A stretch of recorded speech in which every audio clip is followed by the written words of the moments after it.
작은 서점.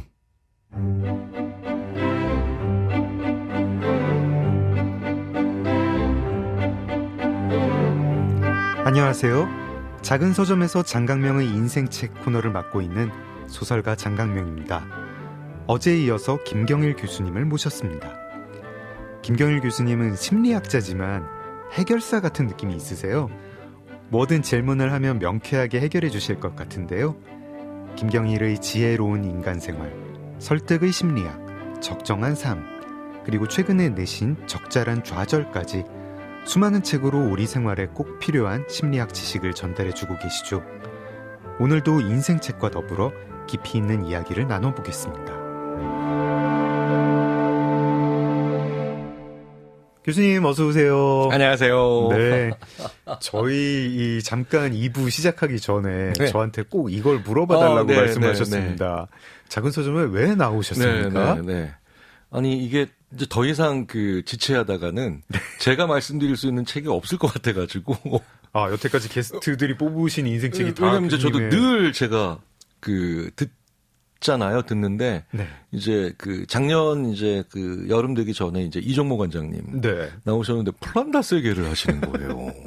그것도 교수님의 인생책이군요. 네. 그런데 왜 이래 막 이랬는데 우리 김상욱 교수 나오시더니 옥사피엔스 아니나 다를까 넥서스라. 넥서스 최대천 교수님은 말씀드릴 필요도 없고 사실 다 제가 존경하고 정말 설명이 필요 없는 어마어마하게 훌륭하신 분들인데 심지어는 강원국 작가님 나오셨잖아요. 네. 이제 하다가 이것까지 겹치나 막 이러면서 이거 진짜예요. 그 계몽사. 예. 감옥으로부터의 사색이 아니라 계몽사 세계 소년소녀 세계문학 전집이 교수님의 인생책인 거예요? 네. 심지어는 문장 대백과 사전. 그건 전 가지고 있었거든요. 그래서 제가 아니다. 나는 인생책 하면 뭐 할까 막 고민하다가 심지어 제가 그래서 제가 이제 강원국 작가님과 안 가지고 계실 거 아니에요. 네. 전 이거 가지고 있어요. 짜자잔. 네, 이거 지금. 강원국 작가님이 계몽사 세계문학 전집이. 요거는 라이벌 금성 출판사. 이거는. 이게 원색판 학습 만화 한국의 역사. 이게 제 1권부터 10권까지 있는데. 네. 이게 저도 82년이니까 초등학교 6학년 때 이거를 매일 배구 자면서 읽었거든요. 한 100번씩 읽었죠. 이거는 지금 그때 읽으시던 바로 그 책인가요? 근데 같은 책인데 그때 제가 이제 잠시 군복무할 때 이제 이사 하시는데 왜 이제 군대 가 있는데 이사하시면 내 소지품 잘못되잖아요. 근데 너무 옛날 책이라 버리신 거예요. 너무 아까운 거예요. 너무 아까운 거여서 이거는 제가 몇 년 전에 수소문에서 샀어요. 전 세트를. 아직도 있습니까? 헌책방 같은 데 있나 보죠? 초판이 1980년 5월 30일인데 중판이라서 1991년. 그러니까 제가 대학교 3학년 때 나온 거죠. 와, 이게 지금 이걸 샀어요. 20만 원을. 와, 30여 년이 돼가는 그런. 네. 이걸 이렇게 딱 해서 몇 년 전에 이제 저희 집에서 오는데 제가 딱 해서 이거를 쫙 진행했더니 이제 저랑 같이 사시는 여자분이 이게 확실히 얘가 이 정상은 아니구나라는 눈빛으로 저를 보시는데 저한테도 인생책, 그러니까 인생책이라는 게 참 다양하잖아요. 네. 저 왜 나왔냐는 질문에 또 이렇게 또 이제 또 그 소리가 길어지네. 한 6개월만 더 있다 나오면 이제 어떤 책도 말씀드릴 수가 없을 것 같아서 이 겹치면 또 안 되니까. 그래서 이제 빨리 나왔습니다. 이게 한 1970년대 초반에 자라나와서 나중에 지식인이 되는 사람들은 어릴 때 읽은 책들이 되게 많이 겹치나 봐요. 그때 좀 아동용 책도 좀 없기도 했고. 강원국 작가님 말씀하신 그 책도 저희 집에 그대로 꽂혀 있었거든요. 네. 그래가지고 그거 다 읽어보는 그런 재미. 물론 강 작가님처럼 그렇게 간절하게 읽지는 않은 이유는 뭐냐면 저희 집은 그래도 강원국 작가님 댁보다는 조금은 그래도 중산층에 가까워서 한 달 만에 반품을 해야 되는 상황은 아니셨군요. 그건 아니었죠.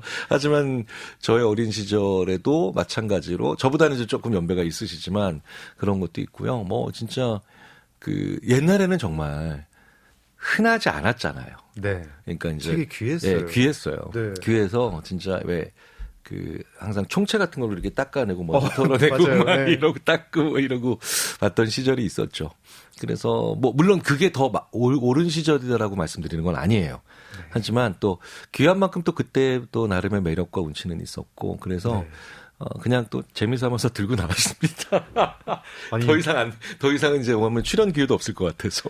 저도 저 책이 저희 집에 있었거든요. 금성산 원색만 하는 집. 네. 거기서 막 이런 기억나요.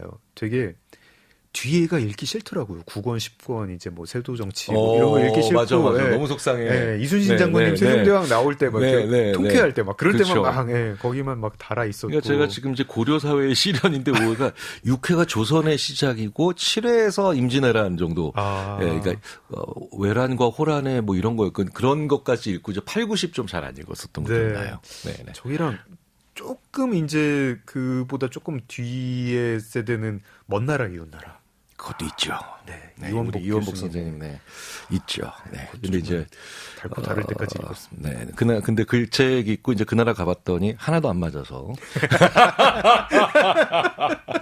다시 이제 팩트 플리스로 돌아가자면 그 사회도 그만큼 변하고 있는데 이제 이러고 갔더니 먼 나라 이웃 나라가 나올 때만 해도 이제 한국이 좀 외국을 모르기도 했고, 그렇죠. 또 외국도 그때 당시에는 팩트였고, 많이 바뀌었고, 독일이 그 시절 독일이랑 지금 독일이 아니고 이탈리아도 그렇고 그렇습니다. 네. 이때는 참 책을 구하는 것도 쉽지 않았고 뭐 누구 친구 집에 가서 빌려야 되고 모자란 게 많았는데 제가 뭐 지금 교수님도 말씀하셨지만 그게 좋다는 게 아니지만 이게 너무 풍족한 환경이 자라나는데 도움이 되는 걸까? 특히 이제 적절한 좌절 읽으면서 그런 생각을 좀 많이 했습니다. 풍족한 그 가정과 사회가 겪는 혹은 잘 빠지는 실수가 뭐냐면 아까 제가 이제 일부에서도 살짝 말씀을 드렸는데 고민을 당사자가 해야 되는데 부모 세대나 선생님 세대나 아니면 앞선 세대가 그냥 미리 해버리는. 왜냐면 예전에는 부족할 때는 그 고민을 해도 들어줄 수 없으니까 속상했는데 이제는 많이 가지고 있으니까 그 고민을 오히려 당사자가 아닌 사람들이 더 빨리 하는 그런 실수를 많이 저지르거든요. 그러니까 아이가 태어났는데 얼마 지나지 않았는데 아이가 평생 읽어야 될 책을 딱 이미 방 안에 딱 세팅을 끝내놓는 그런 부모님들 꽤 계셨죠. 꽤 계셨거든요. 그러니까 그 과도기에 있었던 것 같아요. 이제 저희 세대가 같이 갑시다. 네. 왠지 좀 같이 안 가고 싶은데요. 같이 가야 돼.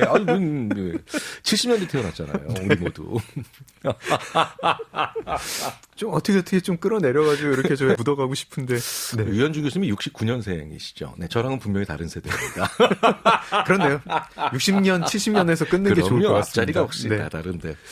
근데 이제 그런 과도기에서 어느 정도는 그래서 조금 책이 풍요로웠지만 그래도 좀 책이 읽고 싶은 책이라든가 아니면 그런 책들은 좀 가서 먼저 고민해보고 가서 가져왔는데 이제 그게 없던 시절에는 그러니까 뭐냐면 이제 강요되는 책들이나 아니면 당위적인 책들이 너무 많아서 그건 단순히 다른 미디어가 발달했기 때문만은 아닌 것 같아요.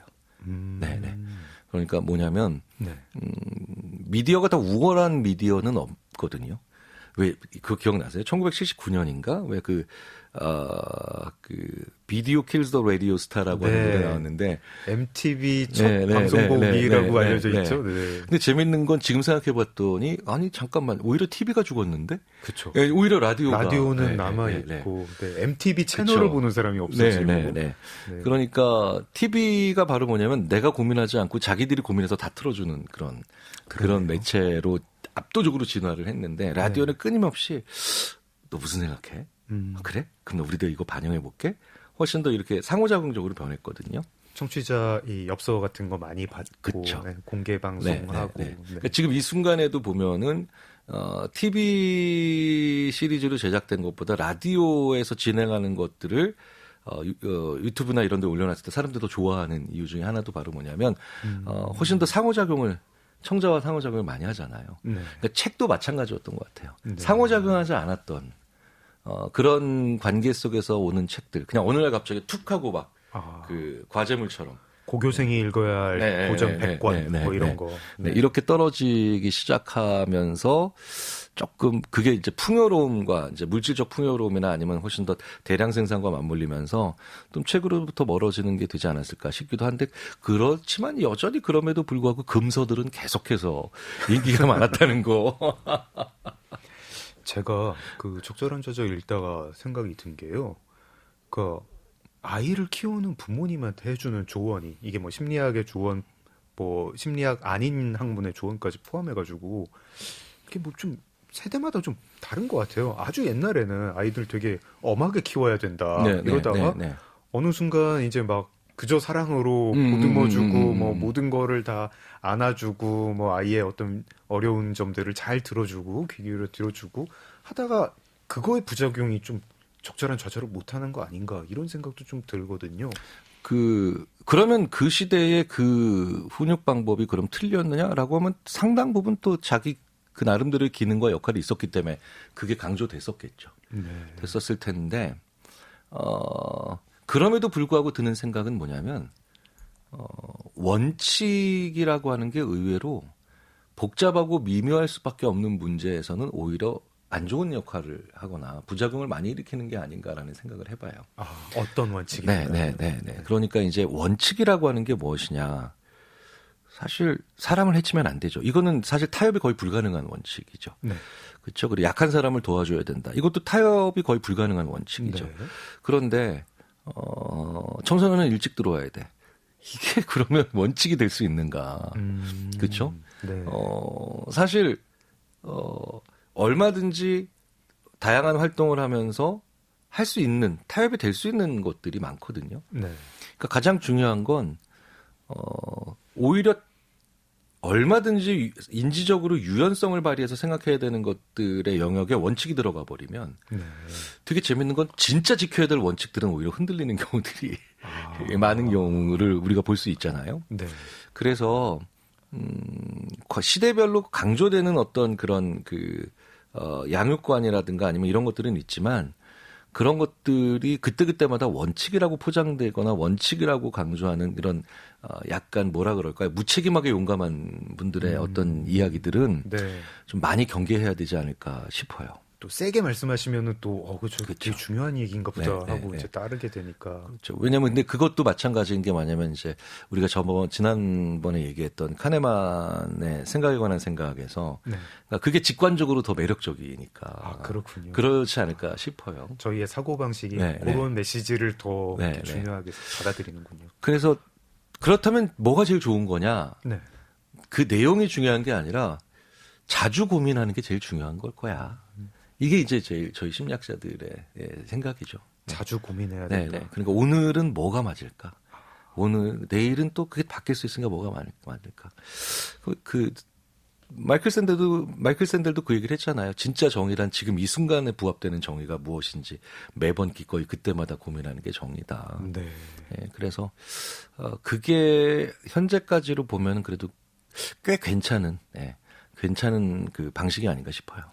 계속 고민을 해야 된다. 저희가 2부에서 다룰 책하고도 좀 연결이 되는 것 같습니다. 그렇게 되네요, 진짜. 작은 서점 장강명의 인생책 김경일 교수님과 함께하고 있습니다.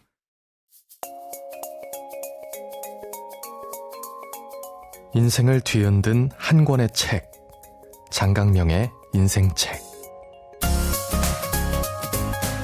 2부 저희가 굉장히 제목이 센 책을 다루게 됩니다. 개소리에 대하여. 어떤 책이죠? 교수님 이 책 어떻게 접하게 되셨나요? 제가 자주 말씀하시더라고요. 강연이나 이런 데서 굉장히 추천하시더라고요. 제가 예전에 한 3년 전에 다른 책을 소개하는 프로그램에서 그러니까 그 프로그램 PD는 작가님이랑 저랑 너무 잘 알고 친한 가까운 그런 그 PD인데 뭐 이름 얘기해도 되죠. 뭐 정민식 PD라고. 이 정민식 PD가 책 프로그램을 하나 합시다. 그래서 어떤 건데, 그러니까 책을 한 번씩 소개해주고 강독해주는 짧게 끊어서 디지털 미디어 시대니까 첫 책을 뭘로 했으면 좋겠습니까? 그래가지고 제가 나 이거 할래. 그랬더니 이제 뒤집어진 거죠. 왜냐하면 그게 바로 지금 말씀하신 네. 개소리에 대하여. 이게 책 제목에 들어가니까 저희가 말을 할 수 있지 아마 라디오에서 이 말을 원래 못할걸요. 그렇죠, 못하죠. 근데 이제 네. 책 제목이 On Bullshit, On 영어가. Bullshit. 근데 네. 이제 개소리에 대하여 딱 명시를 해버리셨으니까. 네. 그러니까 제가 출판사 그 관계자분들한테 얼마나 감사하냐면 이걸 헛소리에 대하여라고 하면 이게 되게 그쵸. 직관적으로도 그렇지만 사실은 그 중요함에 대해서 얘기하기 너무 어렵잖아요. 아, 헛소리, 개소리, 혹은 뭐 거짓말, 요거 뭐 허튼 소리, 뭐 이게 좀 구별을 해주실 수 있나요? 왜냐하면 네. 헛소리도 되겠지만 이 저자인 해리 프랭크포트 교수가 얘기한 그것뿐만 아니라 심리학자들이 얘기하는 불시it은 네. 진심으로 하는 헛소리거든요. 아, 진심으로 하는 헛소리. 그러니까 제가 앉아서 아까도 이제 앉자마자 뭐 우리 장 작가님한테 이상한 장난치고 막 이런 헛소리 했죠. 근데 사실 그게 장 작가님을 미워하거나 네. 싫어하거나 이런 게 아니라 그냥 진짜 그 자체를 즐기기 위한 헛소리잖아요. 그렇죠. 우리가 그런 걸 얼마나 많이 해요. 네, 다 받아들이고 그렇죠? 사실 네. 삶의 양념이잖아요. 그렇죠. 네, 그런 걸 그렇죠. 잘하는 사람은 네, 또 네. 재미있어하고. 그러니까 우리가 이제 그 개그맨이나 아니면 네. 뭐 코미디 쇼에서 하는 분들 다 헛소리인데. 네. 근데 이건 그분들은 그런데 이거는 그냥 재밌으라고 분위기를 바꿔보기 위해서 좋은 목적이나 뜻으로 하는 건데 네. 근데 진심으로 하는 헛소리들 있잖아요. 그거는 우리가 새로 이름이 필요하다. 그렇죠. 개소리. 네, 그러니까 그건 개소리라고 해야 된다. 그래서 이제 다 뒤집어졌는데 그게 사실 그 프로그램에서는 1회 프로그램이었는데 사실 그렇게 많이들 좋아하실지 몰랐는데 진짜 공전 히트를 쳤죠. 그래서 이 출판사가 네. 사실은 저도 그 출판사를 관계자분을 본 적이 당연히 없죠. 근데 이제 출판사가 진짜 엄청나게 그때 힘들었다가 이것 때문에 정말 얇은 책인데 네. 사실 역사적 배경이 좀 있습니다. 어떻습니까? 그러니까 뭐냐면 어떤 건가요? 2000년대 들어오면서 심리학자들이 뭐지? 왜 이 사람이 훨씬 더 좋은 사람인데 왜 이 사람을 선택하지? 네. 그리고 이 사람이 더 맞는 얘기를 하는데 왜 심지어 똑똑하다는 사람들도 이 어처구니 없는 사람들한테 현혹되지?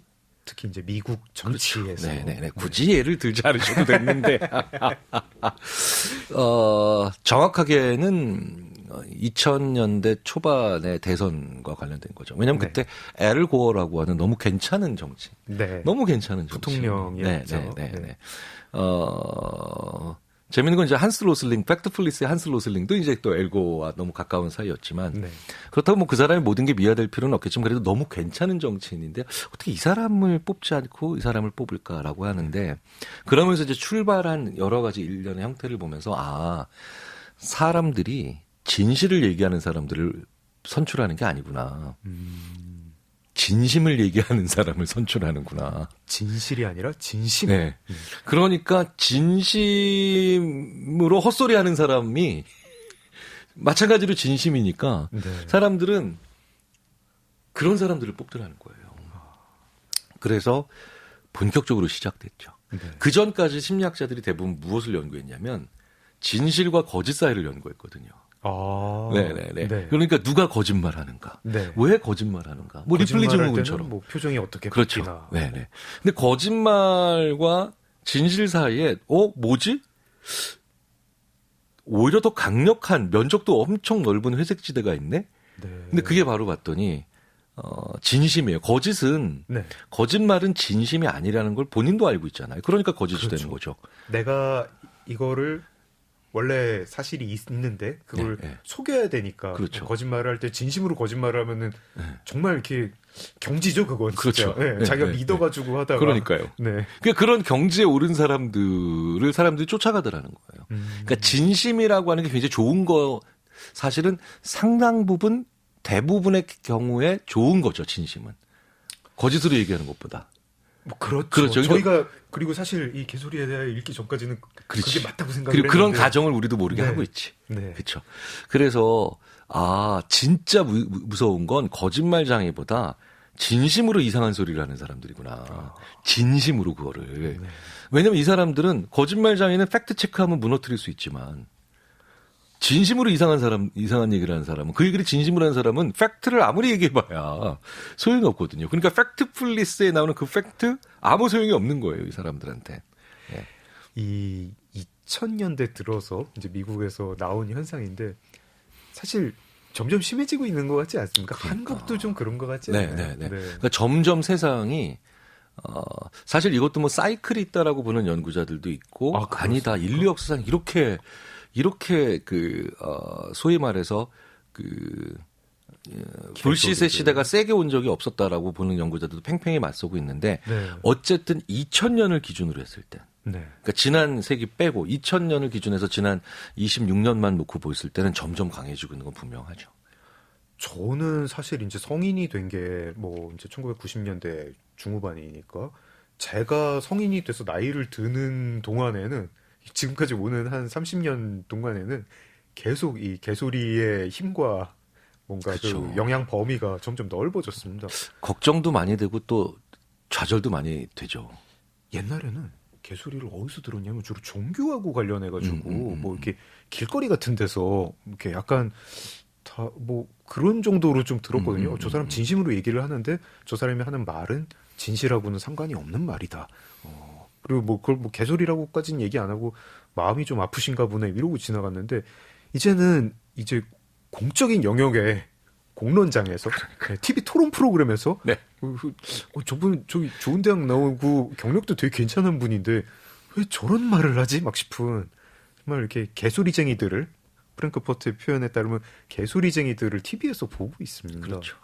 그러니까 방금 전에 되게 중요한 말씀을 하셨는데 물론 좋은 대학이 물론 무조건 좋은 교육과 동일시될 수는 없지만 그래도 상당 부분 겹친다고 봤을 때 교육 수준, 네. 그렇죠? 소득 수준, 네. 이것과 상관이 없더라는 거죠. 연구를 해보면. 그러니까 이제 해리 프랭크퍼트의 이 책은 그런 것들을 다 보여주는 실험적인 어떤 데이터까지 포함하는 책은 아닙니다. 왜냐하면 이 저자는 철학자니까. 그리고 뭐 철학 논문도 아니고 뭐 에세이 그렇죠. 정도의 글이죠. 네. 네. 철학하는 분들의 엄청난 통찰력을 보여주면서 또 엄청난 단점인 읽을 수가 없다. 제가 가끔 책들 같은 거 이렇게 두꺼운 책, 스티븐 핑커 책 막 있잖아요. 네. 벽돌 책. 네. 1000페이지 넘는 거. 네. 이런 거랑 이제 해리 프랭크퍼트 요거 있잖아요. 요런 거 딱 놓고 자, 한 달 동안 이제 읽고 발표 준비하자. 너 어느 책 고를래? 그러면 선배들이 전부 다 이제 후배들 물리치고 이 책을 다 선택하는데 이제 그 친구들은 이제 지옥을 맛보죠. 지옥을 맛봐요. 작은 책인데 막 밑에 뭐 각주도 많이 있고. 네네. 그렇습니다. 철학하시는 분들이 너무 이제 생각에 이제 응축도가 있으시니까 이제 좀 그 네. 얘기를 너무 어렵게 풀어내신 건 있는데 그래도 불구하고 이 책은 불쉣, 개소리에 대한 2000년대의 거의 모든 심리학자들의 논문에 인용이 되고 있는 책입니다. 아, 철학 말고 심리학에서도 네. 진지하게 네. 받아들여지고 이 있군요. 그러니까 심리학자들이 생각을 해본 거죠. 그러니까 심리학이 기본적으로 철학과 무관할 수가 없죠. 네. 그러니까 철학으로부터 파생된 학문이거든요. 과학적인 어떤 연구 방법론이 접목된 거니까. 네. 그러니까 심리학자들이 항상 이 문제에 대해서 가장 먼저 고민을 오랫동안 해본 철학자들의 책을 찾아보게 돼 있어요, 본능적으로. 그런데 이제 이 가까운 최근에 벌써 이 책이 나온 걸 보고 이제 이 소위 말하는 개소리에 관련된 실험 연구나 조사 연구를 해본 심리학자들이 정말 거의 예외 없이 인용을 하는 책이 됐고 저도 그러면서 이 책을 그러니까 한 문장 한 단락씩 뜯어내면서 증명하고 그다음에 데이터를 보여주는 수많은 연구들을 읽었죠. 그래서 저도 이 책이 뭔데 이렇게 전부 다 아니 무슨 뭐 칸트도 아니고 데카르트도 아니고 뭐 스피노자도 아니고 왜 이렇게 인용을 하는 거야? 네. 라고 하면서 읽어봤는데 마침 한국어판이 있길래 네. 이제 이게 온라인 서점에서 주문했는데 2주 걸리더라고요, 그때. 그래서 몇 년 전에. 그래서 읽기 시작했죠. 많아가지고. 근데 네. 이제 다 이해는 못 하더라도, 그런데, 진짜 이것에 대한 고민을 통렬히 한 사람이 존재하는구나. 반가웠었어요. 반가웠었고. 그래서 자주 이제 이 얘기를 해드리죠. 이 개소리라고 이제 철학자가 규정을 한 어떤 그런 현상은 심리학적으로 이제 증거가 근거가 있는 정말 거짓말도 아니고 진실도 아닌 진심 어린 거짓말이 네. 있는 거였고 심리학적으로 입증이 됐다고 저희가 얘기를 해도 좀 그렇죠. 될까요? 네. 그리고 데이터를 보면 명확히 교육 수준과도 상관이 없더라. 교육 수준이 높아도 개소리 쟁이가 될 수 있고 네. 개소리를 철석같이 믿는 네, 그런 오류에 빠질 수 있으며 재산이 많더라도 혹은 전문직 종사자라도 예외가 아니라는 거죠. 그럼 21세기 들어서 이렇게 개소리가 번성하는 뭐 그런 연구도 있습니까? 심리학적으로 좀 왜 다양하죠. 이렇죠? 어떤 이야기들이 왜냐하면 그 나옵니까? 개소리 연구들이 이제 이그노벨상이라고 하는 네네. 이제 노벨상에 사실은 풍자와 해악으로부터 출발했는데 이제는 꽤 많은 연구자들이 네. 나 노벨상은 안 받아도 되는데 이그노벨상 받고 싶어. 한국인 수상자도 네, 있더라고요. 있죠. 네, 네, 하여튼 종종 뭐 나오죠. 전 세계 학문 분야에서 네, 네. 웃긴 연구에 그렇죠. 주는 상, 네, 네. 이그노벨상. 그래서 약간 맥락이 두 개예요. 진짜 그 사람이 어이없이 웃긴 거, 말도 안 되는 웃긴 거, 사이비. 네. 네. 이런 사람한테 에라이 하고 이제 엿먹어라라고 해서 주는 경우도 있고요. 아, 학자가 아니라 가끔 뭐 정치인한테 주더라고요. 예. 아니면 이제 사이비 과학 뭐 네, 이런 네. 사람. 근데 진짜 연구 자체가 너무 해악과 통렬한 풍자가 있어서 네. 그렇게 해서 받는 경우 이제 대부분 상식적으로 직관적으로 구분 가능하죠. 네. 근데 이제 사실 저도 이렇게 받고 싶은 생각은 없고 저도 농담으로 이제 주위 연구자들과 함께 이쪽 분야로 맥락으로 받고 싶어. 이그노벨상 받은 다음에 몇 년 있다 노벨상 받으신 분들 있죠, 꽤 있죠. 심지어 네, 있죠. 있으시더라고요. 네, 네, 네. 그래서 그 단골 분야 중에 하나가 불쉣. 심리학자들의. 아. 네, 네.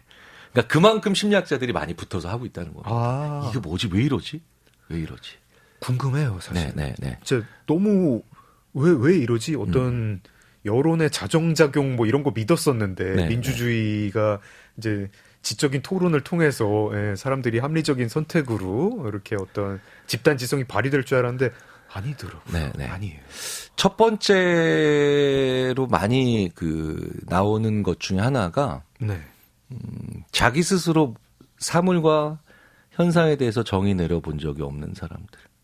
아, 네, 21세기 네, 들어서 네, 그런 네. 사람들이 많아지는 근데 건가요? 교육 수준 높은 경우에도 많을 수밖에 없죠. 왜 답 잘 맞추는 사람들. 아, 그러니까 자기 스스로 삶이란 이런 거야. 아. 이런 것이 이게 디파인 한다고 하죠. 정의 내린다.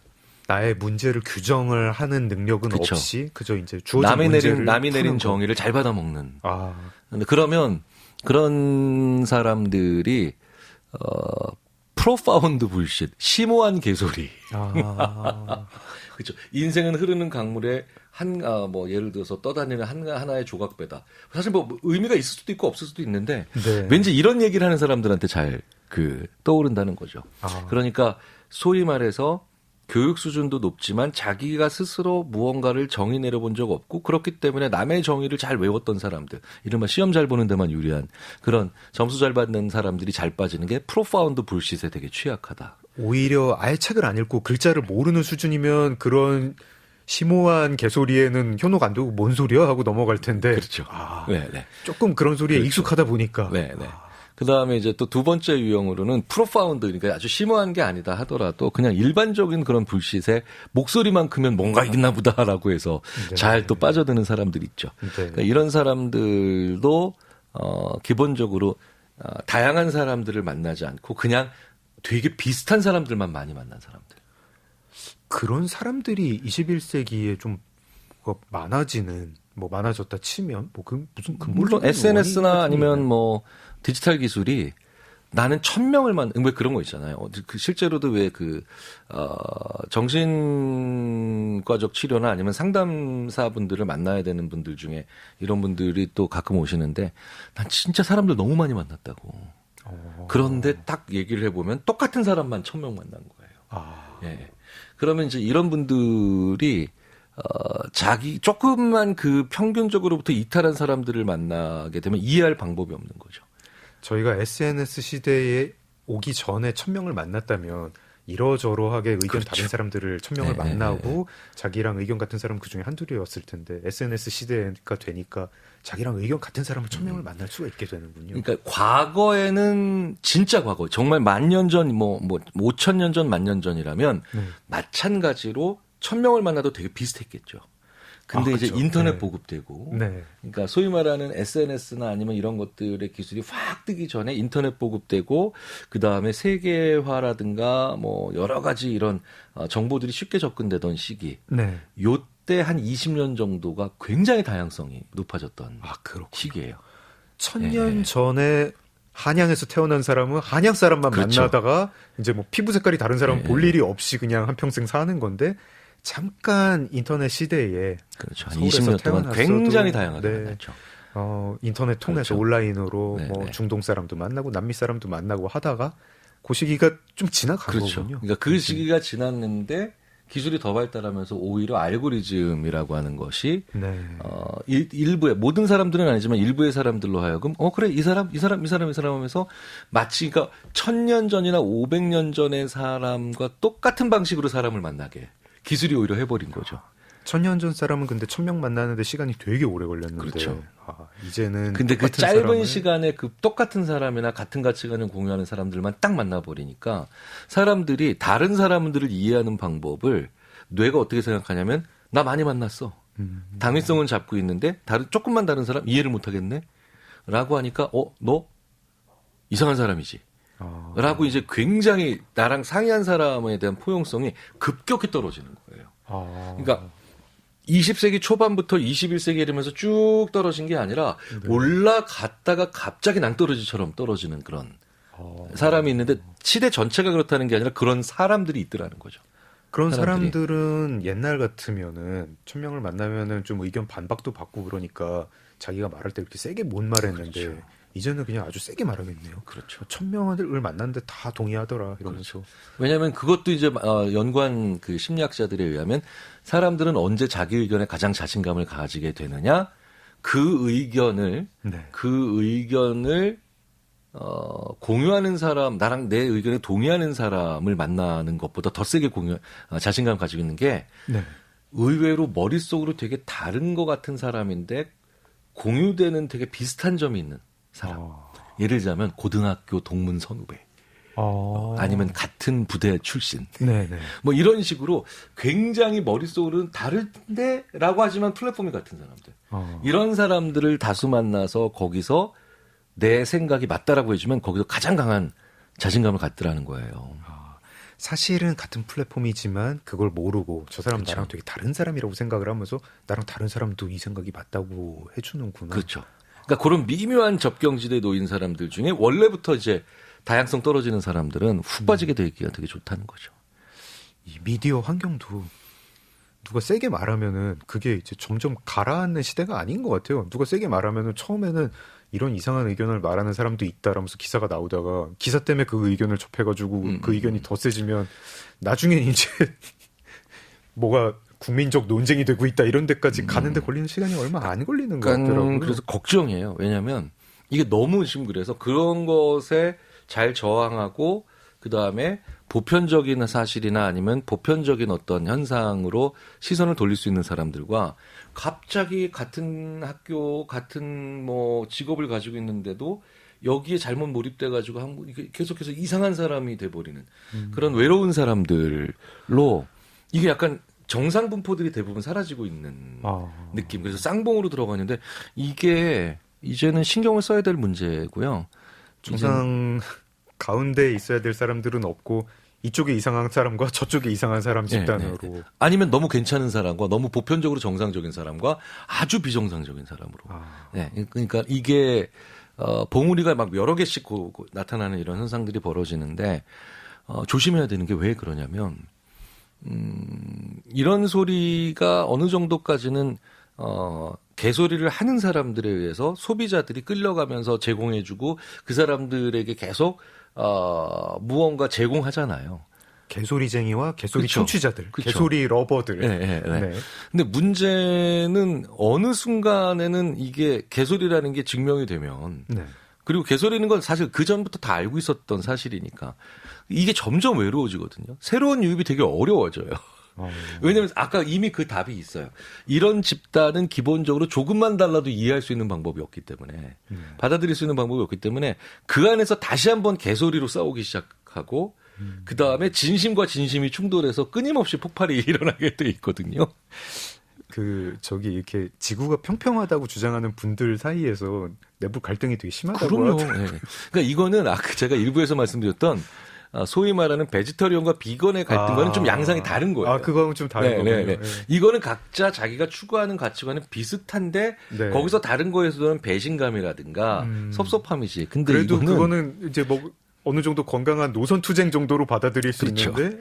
근데 이런 진심으로 헛소리를 하는 집안에서는 양쪽 다 진심으로 세부적인 헛소리가 달라지면 이젠 방법이 없기 때문에. 네. 그러니까 어느 정도의 수준까지 갑자기 커지는 것 같지만 절대로 큰 세력이 될 수가 없거든요. 그렇더라고요. 네. 선거가 조작됐다 이런 주장을 하는 네. 분들도 개표기가 조작됐다는 그럼요. 분이 있고 아니다 해킹을 당했다는 네. 분이 있어가지고. 그럼 또 둘이서 또 극렬히 싸우면서 또 헤어지죠. 그러니까 네. 점점 더 파편화되고 쪼개지는데 그 지향점이 뭐예요? 극단적 외로움이죠. 이거는 이제 뭔가 사회적 합의가 형성된다는 거에 정반대 현상이에요. 네네. 다 뿔뿔이 그렇죠. 이상하고 독특한 개소리쟁이 집단들이 이렇게 나오는. 그렇게 되면 어느 시점부터는 다른 보편적인 주제에 참여할 수 없는 사람이 돼버리거든요. 네. 그럼 이제 혼자 살아야 되고 평생. 가족으로부터 대부분 절연되고. 그렇죠? 주위에 가까운 친구들 대부분 떠나고.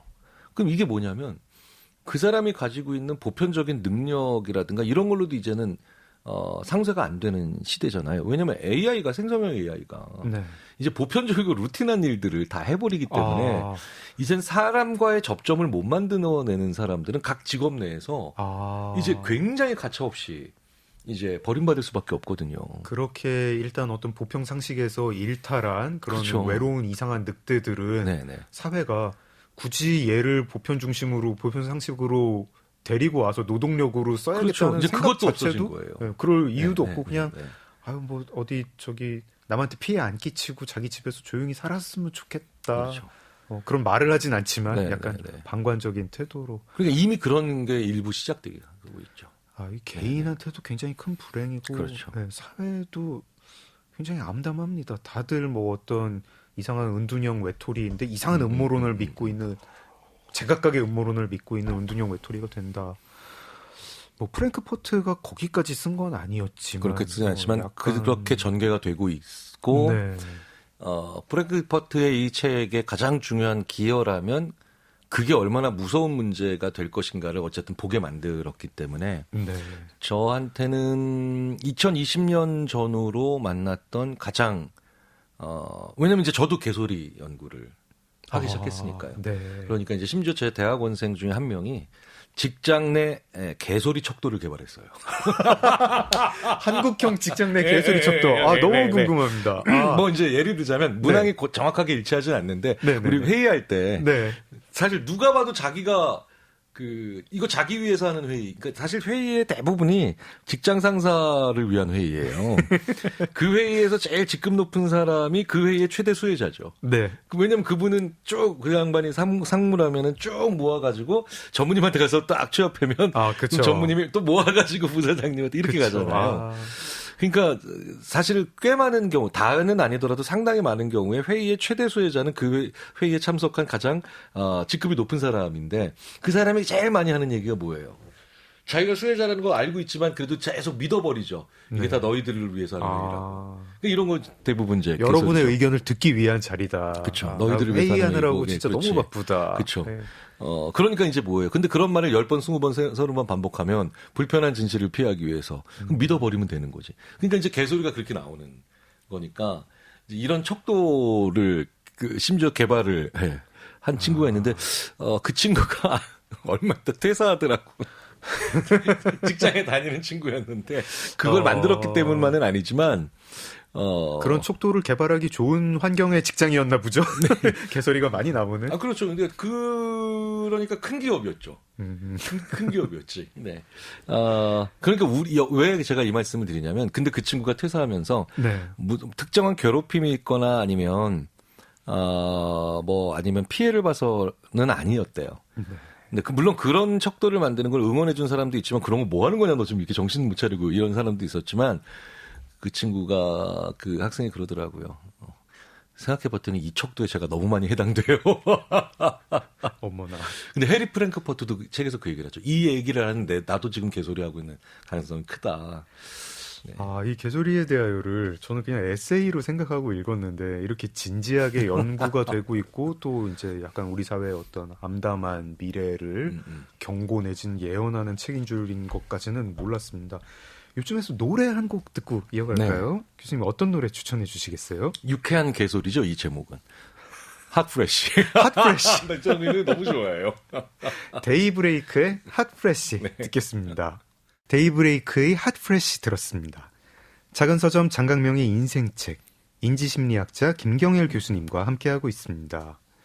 아까 그 진심이라는 거에 대해서 이제 교수님 말씀 듣고 나니까 진심 그렇게 꼭 좋은 거 아니구나 이런 생각이 들었어요. 근데 프랭크포트는 진심은 아니고 이제 진정성 이야기를 하는데 한국 사회에서도 언젠가부터 진정성 이야기하는 사람이 많고 프랭크포트는 진정성 그 자체가 개소리다. 그렇죠. 네네. 그렇습니까? 왜 세상에 마음을 약속하는 것만큼 바보 같은 짓이 없다. 진정성도 사실 마음에 관련된 얘기인데. 진정성이라는 말 처음 들을 때 좀 무슨 뜻인가 했었어요. 그렇죠. 네, 진정성이 있으면 뭐 어떻다는 거예요? 뭐 사실 그래서 이제 현대 인지심리학자들이 참 좋아하는 우리가 이 사람 얘기를 참 많이 실천하고 있구나. 그러니까 이제 마음을 약속하지 말고 제발 행동만 약속해라. 네네. 네 마음이 어떤지 모르겠다. 그거 관심 없다. 그리고 마음은 지켜질 리가 없다. 진정성은 자기 마음을 묘사하는 단어거든요. 감정이니까. 네. 네. 그러니까 이제 그 인류 최대의 그 개소리가 평생 당신만을 사랑해.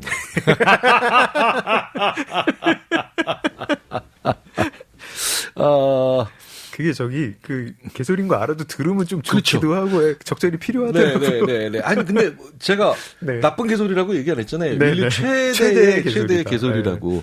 그런데 그 상대방이 그 개소리를 하길 원할 때도 있고, 그 다음에 내가 해야 될 때도 있는데, 네. 그런데 실제로 대부분의 감정은 변할 수밖에 없고, 그러니까 오로지 감정만을 약속하면 네.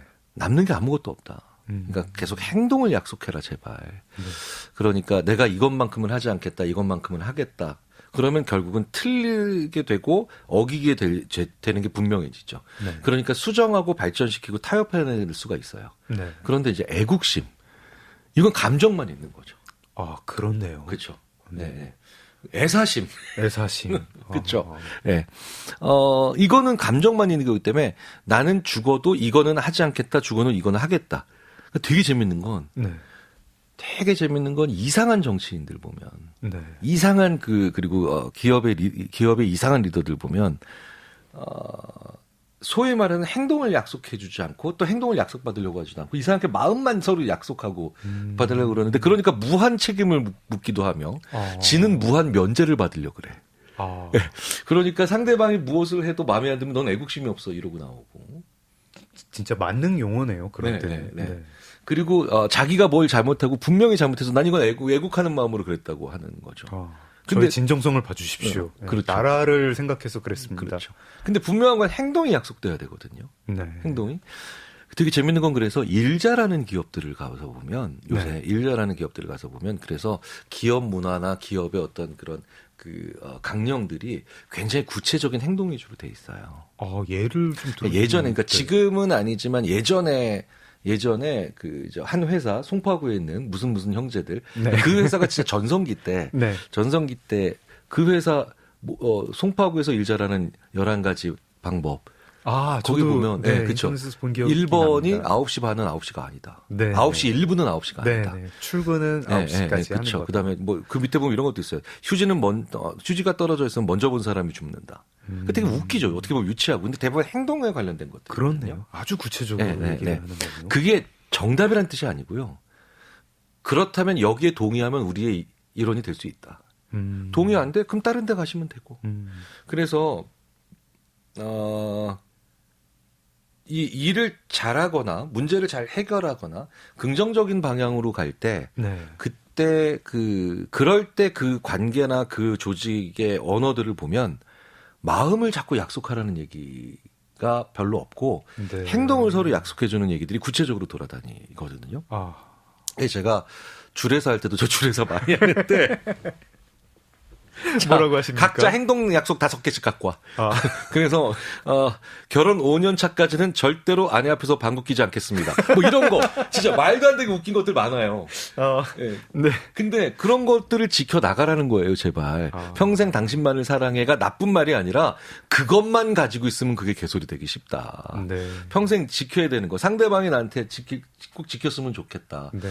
그거를 그리고 그런데 제대로 상대방이 지킬 만한 것을 요구하는 게 또 맞는 거죠. 그렇군요. 그렇죠. 만약에 이제 결혼을 하는데 배우자 될 사람한테 그래 행동을 약속하게 해줄게. 10년 내에 2천억 벌어와. 이건 지킬 수 있는 행동이 아니죠. 네. 그러니까 내가 상대방한테 이건 지켜줘라고 얘기할 때 그 상대방도 나를 어떤 사람인지 알 수 있다는 거예요. 내가 이 말도 안 되는 요구를 하는지 안 하는지는 거기서 드러나니까. 저희가 이제 적절한 액션 플랜 없는 비전은 공허하고 액션 플랜도 이 적절성을 평가를 할 수가 그렇죠. 있군요. 네. 그러니까 서로 어떤 행동을 서로 약속하고 그다음에 지킬 것인가. 사실은 더 중요한 건 그래야 또 용서받을 수 있어요. 그렇습니다. 잘못됐을 때 다시 수정을 할 수 있으니까. 근데 마음은 용서받을 수가 없거든. 그렇네요. 그렇죠. 네네. 마음은 용서받을 수가 없기 때문에. 그러니까 항상 개소리의 중요한 특징 중에 하나가 뭐냐면 용서를 못 하는 거야. 네, 아니면 무한으로 도망가려고 하고. 네. 왜냐면 나는 애국했다고 생각하니까. 그러니까 너는 애국심이 없어. 그러니까 용서할 방법도 본인도 모르는 거고요. 개소리를 하는 사람이 개소리의 피해자군요. 그렇죠. 말하면서 소통도 안 되고 협상도 그렇죠. 안 되고. 네. 그러니까 그게 예전에는 사이비 종교에서만 주로 나타났는데 네. 사실은 인류가 끊임없이 종교와 분리시키고 싶어 했던 게 뭐겠습니까? 그게 농업이었겠습니까? 아니죠. 정치였잖아요. 네. 그러니까 그게 어떻게 보면은 인류가 끊임없이 그렇도록 종교와 정치를 분리시키고 싶어 했던 이유 중에 하나가 바로 뭐냐면 종교에서 벌어진 개소리가 조금만 신경을 우리가 쓰지 않으면 바로 정치로 들어오고 그게 이제 나중에 또 이제 정치에서 들어가면 또 교육으로 들어가고 이 과정이 겹치기 때문에 그러지 않았나 싶기도 해요. 그렇게 종교 분리를 위해서 수백 년을 종교 전쟁을 하다가 베스트팔렌 조약인가 그거 맺고 이제 종교와 분리를 했는데 정치가 약간 이제 종교의 대체품 비스무리한 역할을 하는 그렇죠. 그런 시대를 맞고 있네요. 네. 적절한 좌절에서요. 소망 기반 정체성 이런 용어도 처음 봤는데 이것도 좀 액션 플랜 없이 어떤 감정을 가지고 자기를 파악하는 그런 거로 이해하면 되나요? 그러니까 자기가 가지고 있는 소망이 자기의 정체성의 상당 부분을 차지할 수밖에 없잖아요. 네. 그렇죠. 그런데 이제 그게 소위 말해서 믿음으로 인해서 다 되거나 아니면 그냥 계속 그렇게 얘기함으로 인해서 다 된다라고 생각을 하기 시작하면은 이제 그게 사실 소망 기반 정체성이요. 조금 보편적인 언어로 가면 그게 정신승리로 가는 것 같아요. 제가 이게 사실 예술계에 많아요. 이게 그렇겠다. 무슨 자격증이 있는 그런 업계가 아니잖아요. 그래가지고 자기는 그냥 시대가 못 알아본 천재 무슨 예술가다라고 해서 그 작년에 뭘 발표를 했어요? 최근에 뭘 발표를 했어요? 하면 발표한 게 없어요. 근데 그냥 그 사람은 이제 자기가 소설가다, 뮤지션이다, 시인이다라고 주장을 하지만 그냥 제가 볼 땐 소망 기반 정체성이고, 그렇지. 정체성은 진짜 뭔가 구체적인 결과가 있어야 이게 되는 건데 그런 생각을 막 드네요. 그러니까 꿈과 희망이 없으면 안 되죠. 그럼 당연히 있어야 되는데, 기본적으로 마찬가지로 여긴 게 그렇다면 내 소망도 결국 꿈이나 희망의 일부일 텐데, 거기서 그거를 할 만한 중요한 실천 규약이나 행동 강령들을 만들어내지 못하는 사람들이, 이제 그런 시대를 앞서갔다는. 근데 참 신기한 건, 시대를 앞서가서 불운했다는 분은 많은데 왜 이렇게 시대에 뒤처졌기 때문에 불운했다는 사람은 아무도 없는 거야? 왜 모든 예술에서 다 자기는 시대를 앞서갔대. 시대를 비껴가지도 않았고 시대를 뒤따라가지도 않았고. 그게 꼭 이제 정치인 중에 나라를 너무 사랑해서 이럴 수밖에 없었다는 사람만 있는 그런 거하고 같은 원리인가 봐요. 그렇죠. 나라를 별로 생각 안 해가지고 제가 이 모양 이 꼴입니다. 제가 지금 감옥 가는 이유는 나라를 안 사랑해서였습니다. 이렇게 말하는 사람이 없는 이유와 같은 것 같습니다. 사실 자기만 생각한 사람들인데 상당수가 그런 경우가. 근데 어쨌든 중요한 건 지금 이 순간에 그런데 저도 장 작가님도 개소리할 수 있다. 우리의 말 속에서도 항상 그러니까 되돌아보자. 그리고 고민을 해봐야 되는 거죠. 개소리 탐닉하지 않고 개소리에도 휘둘리지 않는 실천 방법. 일단은 뭐 크게는 계속 고민을 해야 된다는 거고, 좀 구체적으로 인지심리학적으로 빠지지 않는 어떤 요령 같은 게 있을까요? 일단은 외로운 사람들이 가장 개소리에 취약하거든요. 그러니까 이제 저희가 그런 얘기 많이 해요. 외로운 사람이 외로운 뉴스를 가장 잘 소비하고.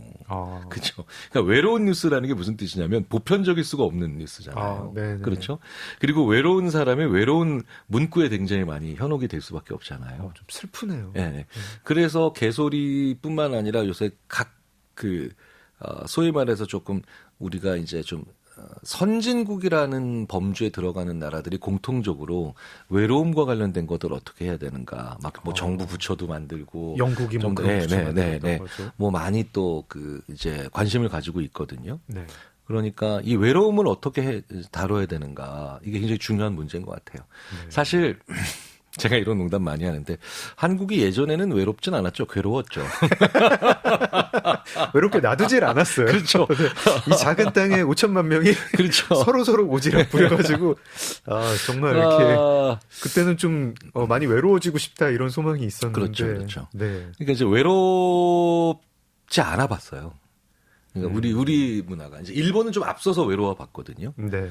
그러니까 이제 사이비 종교도 먼저 뜨고. 그렇죠. 네, 몸질리교 같은 거 네, 뜨고. 네.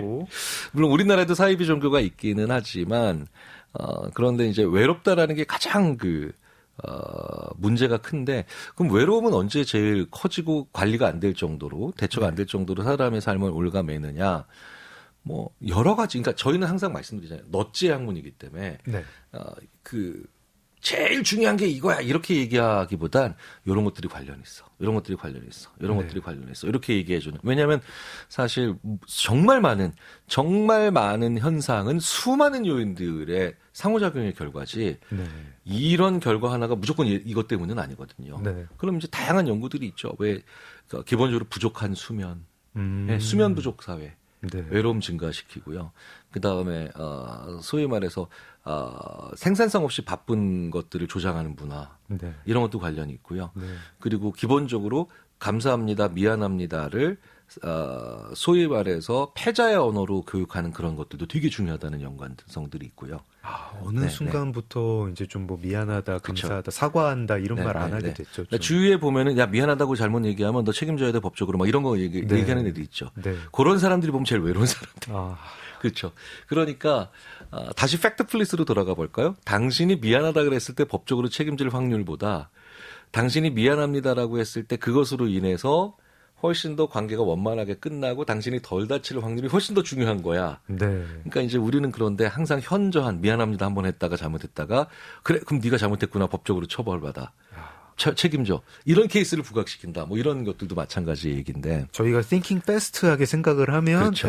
이 말이 더 와닿으니까 그렇죠. 미안합니다 하면은 너는 처벌받아. 책임져야 돼. 그렇죠. 그 말이 그 요는 그래서 제가 이제 그 문화심리학자 김정훈 박사님이라고 계신데 제가 참 좋아하는 분인데 그분이 이런 많은 얘기들을 좀 쉬운 언어로 바꾸시는 능력이 탁월하세요. 에디톨로지 요즘 그렇죠. 주장하고 계시죠. 아주 공부를 많이 하셔서 그게 가능하신데 그래서 그 얘기 많이 하시죠. 외로움으로, 그러니까 소위 말해서 사람 때문에 고통스럽다고 외로움으로 도피하지 마라. 이게 되게 정말 중요한 말이에요. 그러니까 왜 그거 있잖아요. 제가 만약에 이제 장 작가님이랑 이제 뭔가 사업을 하다가 장 작가님이 생긴 거는 완전 선하게 생겼는데 진짜 안에 소시오패스 기질이 있어서 제 재산의 거의 절반을 가지고 들고 날랐어요. 그러면 외로움으로 도피를 해서 나는 자연인이다 PD가 찾아가는 그런 산골로. 그러면 제가 이제 두 가지 중에 하나에 오히려 저를 더 힘들게 만드는 스탠스를 취하는데 그 하나가 바로 외로움으로 도피하는 거. 아니면 아예 외로움을 만들어내는 언어를 하는 거. 이래서 검은 머리 가진 짐승은 거두는 게 아니다. 그것도 그렇군요. 그죠. 그것도 나를 외롭게 만드는 거예요. 그러면 차라리 이렇게 얘기하는 거죠. 요런 유형의 사람은 조심해야 돼. 라고 기억에 담든가. 그러니까 사람 때문에 힘들고 배신당하고 모욕당했다 하더라도 그래서 사람이 싫어가 아니죠. 근데 이제 굉장히 많이 봐요. 뭐 네, 이렇게 네, 되게 네, 외롭게 네. 사시는 분들, 어디 뭐 산골에 내려가가지고 굉장히 한적한 곳에서 사시는 분들한테 왜 그러냐 하면은 자연이 좋아가지고 왔다는 분은 안 계시고 내가 사람한테 다쳐가지고 뭐 이랬다라는 분들 계시고 또 이제 뭐 검은 머리 짐승 거두지 마라 이것도 교수님 말씀해주시기 전까지는 잘 몰랐는데 모든 인류와 나를 단절하는 말이네요. 그렇죠. 네. 그러니까 그게 얼마나 나한테 손해되는 말이에요. 차라리 그 유형의 그 특징의 그런 말을 했던 딱 좁혀가지고 그런 케이스는 조심해야 돼라고 하는 게 훨씬 나한테 전략적인 표현이죠. 왜냐하면 네. 그런데 사람 다 따라 살면 뭐 나빠서 뭐 어때? 그런 댓글 다는 사람, 그 사람들도 지금 계속 남의 말 듣고 지금 보고 달고 있지. 그럼 네. 다 끊어버리든가 자기들도. 네. 제가 왜 이런 말씀을 드리냐면 연구들을 종합하면 외로운 게 얼마나 나한테 손해되는 행동이냐면요. 같은 신체적 질병이라도 병의 진행 속도를 훨씬 빠르게 해요. 예. 심장부터 혈액까지 다 안 좋아요. 그러니까 모든 신체적 지표에서 안 좋아지고요. 예. 저희가 이게 개소리에 대하여 이야기를 하다가 얘기가 굉장히 점점 더 이렇게 커지면서 그래서 저희 심리학자들끼리 그런 얘기 합니다. 이게 이제 개소리의 대중성. 대중 자체가 이제 개소리에 심취하고 소비하고 현혹되는 사람들과 그렇지 않은 보편적인 사람들로 갈리기 시작했잖아요. 이거 한 10년, 20년, 30년 정도 지나면 야, 수명에서도 차이 나겠다. 이제 외롭고 개소리를 많이 하고 일찍 돌아가시는 분과 물론 그런 연구를 할 때 되게 조심해야 되는 건 다른 질병으로 일찍 돌아가시는 분들이 얼마든지 계시니까. 그런데 문제는 이분들은 분명하게 아주 중요한 지표에서 평균적인 보편적인 사람들과 차이가 일어나기 시작하겠다라고 이제 볼 정도로 이게 이제 중요한 문제라서 제가 이제 그 출판사 그 타이틀 정하신 분께 정말 감사드리는데 이 책은 개소리에 대하여를 제가 정했죠. 필로소피 출판사 감사드립니다. 저희가 철학자의 관점으로 이제 현대 사회를 한번 보고 그걸 또 인지심리학자의 말로 이제 한번 해석을 하고 또 현대 사회에 어떻게 저희가 이 문제를 대응을 해야겠느냐 하면 딱히 그게 개소리만의 문제는 아니고 그냥 저희가 겪는 여러 가지 병폐들이 다 막 이렇게 얽혀 있는 것 같습니다. 저희가 시간이 벌써 이제 책 얘기할 시간이 좀 얇은 책이라 가지고 다 소화를 할 수 있을 줄 알았는데 이게 시간은 좀 모자란 느낌이었지만 어쨌든 2부 시간이 다 돼갑니다. 교수님, 저희가 오신 모든 게스트분들한테 공통적으로 드리는 질문이 있거든요. 뭐 하루에 일과가 어떻게 되시느냐, 꼭 뭐 이렇게 지키는 리추얼 같은 게 있느냐. 교수님 좀 이렇게 인지심리학적으로 도움이 되는 그런 의식 같은 거 좀 소개해 주십시오. 저희는 사실 생리적인 지표 연구를 더 많이 하니까. 네. 저는 일어나서 무조건 미지근한 물 한 컵을 조금씩 해서 5번 정도 마시면서 하루를 시작하는 게 유일한 생리적인 공통점이죠. 그러니까 지표고요. 그럼 어떤 효과가 있습니까? 그러니까 기본적으로 인간의 모든 신체 건강이 물에서부터 시작하니까요. 그래서 물 마셔요. 근데 제가 이거를 왜 굳이 말씀을 드리냐면 이건 카네만이 아니라 뜨벨스키가 했던 연구인데 정말 놀라우리만큼 많은 사람들이 아침에 일어나서 공복에 물을 마시지 않고 다른 걸 채워 넣는다. 전 커피 마십니다. 네. 근데 물 드시는 게 너무 좋다고. 다 모든 분들이 얘기하니까. 자, 그렇게 하고요. 네. 그렇게 하고 이제 마지막 이제 자기 전에 가족들한테 오늘도 고생했다, 수고했다, 고맙다. 이거 하나. 저는 그거 2개밖에 없습니다. 나머지는 그날 뭘 하면 더 좋을까 조금씩 생각하는 그런 스타일이에요. 저는 별로 리튜얼이 별로 없어요. 네. 그 2개도 근데 굉장히 큰 것 같습니다. 저희 어제 오늘 너무 좋은 말씀 많이 해주셨는데 나중에 꼭 다시 모시고 싶습니다. 제가 농담으로 처음으로 진행자를 뺏어서 내가 가지고 싶은 프로그램이었다 라고 얘기할 정도로 정말 좋은 프로그램을 해주고 계셔서 감사합니다. 갑자기 마음이 녹아내리네요. 네.